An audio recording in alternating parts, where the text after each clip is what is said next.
সুন্দরবনের এই পাশটা হলো সমুদ্রের দিকে, তো ওই পাশে বন, ভিতরের দিকেও বন। তো এখানে একটা সুন্দর একটা জিনিস লক্ষ্য করলাম যে এখানে প্রচুর কচুরিপানা আর কি মরে পড়ে আছে। তো স্বাভাবিকভাবে নদী থেকে যে কচুরিপানাগুলো এখানে আসে, লবণাক্ততার জন্য এটা মারা যায় এবং এই যে এখানে জমা হয়ে যাচ্ছে আর কি। জমা হয়ে এটা পরবর্তীতে কম্পোস্ট সারে পরিণত হয়, যেহেতু এটা একটা অর্গানিক ম্যাটার। এই যে অলরেডি কম্পোস্ট সার তৈরির প্রসেস তৈরি হচ্ছে। এবং আরেকটা সুন্দর বিষয় হলো যে এইখানে এই যে সুন্দরী বৃক্ষের যে ফল, এই যে এটাও কিন্তু এখানে আসছে জোয়ারের পানিতে ভেসে। তো এই যে একটা সুন্দর জিনিস হলো যে এটা কিন্তু অঙ্কুরোদ্গম শুরু হয়েছে।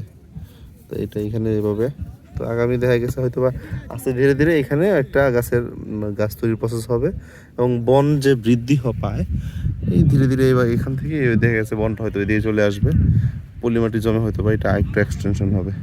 এভাবে সুন্দরবন মোটামুটি না বলা যায় বাংলাদেশটাই মূলত গঠন হয়েছে এইভাবে, নদীর পলি জমে এবং বন তৈরির প্রসেসের মাধ্যমে সুন্দরবন বৃদ্ধি পাচ্ছে।